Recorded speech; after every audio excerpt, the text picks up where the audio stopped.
One of the core mechanics in Soulmask is getting tribemen. Tribemen are not slaves to you, but they are willingly living in your base, building your tribe, and accept you as their leader. They will do things for you like farming, gathering, crafting, as long as you keep them happy and fed. Getting them is very straightforward. Getting good ones is a little bit of a challenge though, as like everything in Soulmask, they come in different qualities and with different perks that can make a big difference to their usefulness. This video will scratch the surface of how to choose a good tribeman to your tribe, as we are still trying to figure out ourselves what makes a good catch and what doesn't. But first, how to unlock the control ability. The control ability is in your mask and unlocking it is part of the tutorial.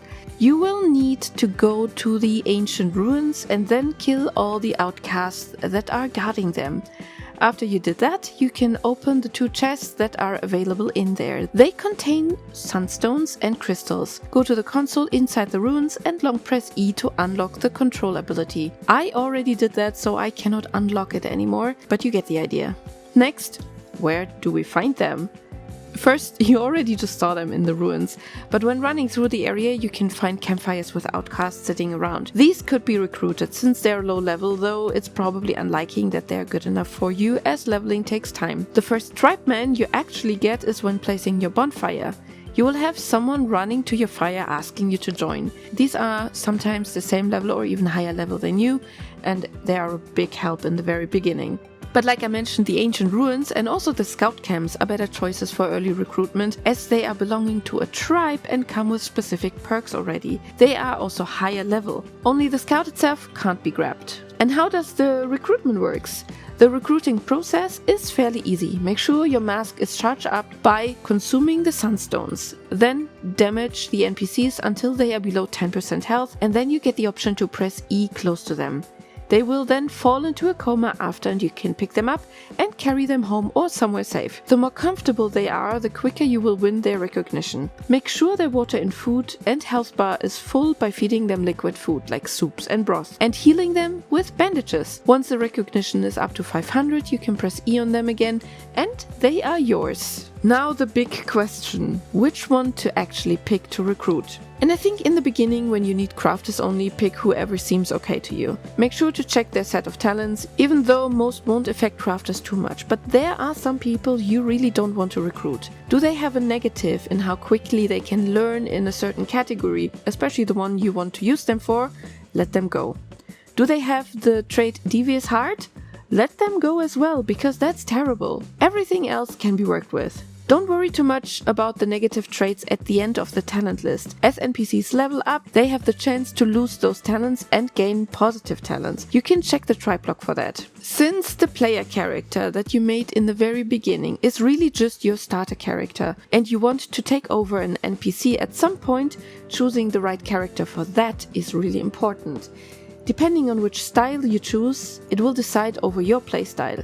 There are 3 different NPC tribes in the game: Flint, Fang and Claw tribe.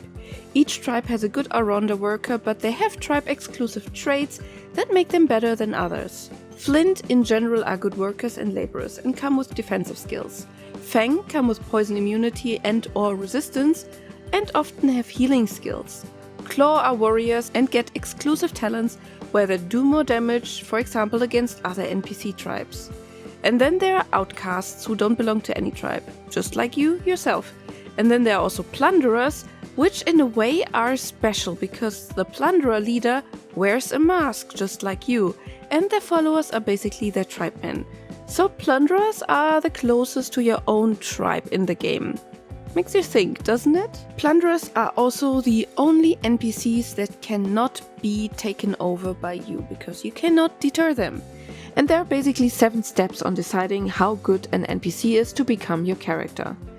First, the class or their origin, their level, the quality, their talent, their stats, and their proficiency caps, and their mastery. Some things you can see before recruitment, some things you can see after, other things will develop over time. But let's have a quick explanation of all of the terms I just said. The class, like earlier mentioned, decides over how and where you use your NPC. There are 6 classes and the game itself calls them origins. One is the craftsman, who gains proficiency quicker by crafting, alchemy, weapon crafting, armor crafting and cooking. The warrior has a higher growth rate using the blade, the dual blade, the hammer, the great sword and the gauntlets. The guard will have a higher proficiency using great sword, blade, spear, shield and bow. And the hunter has a higher proficiency using bow, spear, blade, dual blade and gauntlets. We have the laborer, who will gain extra proficiency while logging, mining, planting and harvesting. And lastly, there is the porter, who gets better and quicker in weaving, potting, wood and stonework, leatherworking and kilning. All those come also in different stages, from 1 to 3, deciding how good their gain is. But despite them having the title, sometimes they can also have negative origins that replace the upper origin.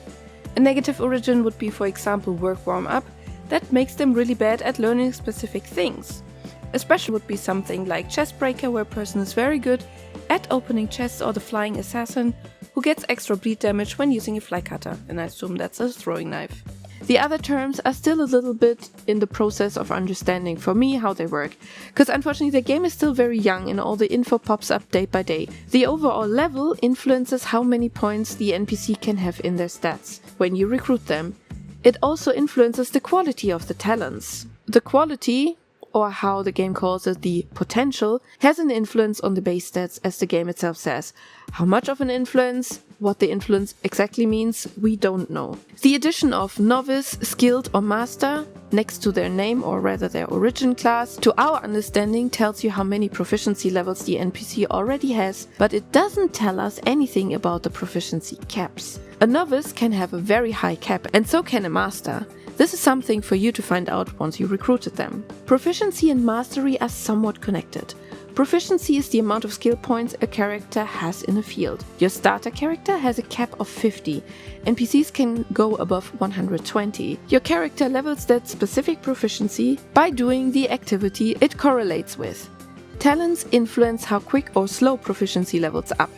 Every few proficiency levels you gain a new mastery.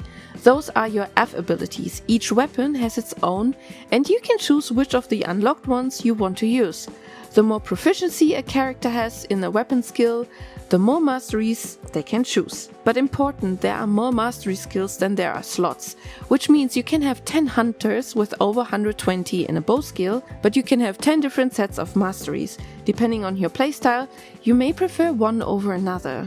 Another important reason why you want to have a high proficiency cap is that every 30 proficiency levels you can choose to make that specific field stronger or more efficient by choosing an extra boost. Your starter character will only ever get one of these boosts, as it is capped at 50. A character with a 120 cap, on the other hand, can get all 4 boosts, making them potentially super valuable. But what do you do with your NPCs? Soulmask's unique feature is that you can control them and play as them.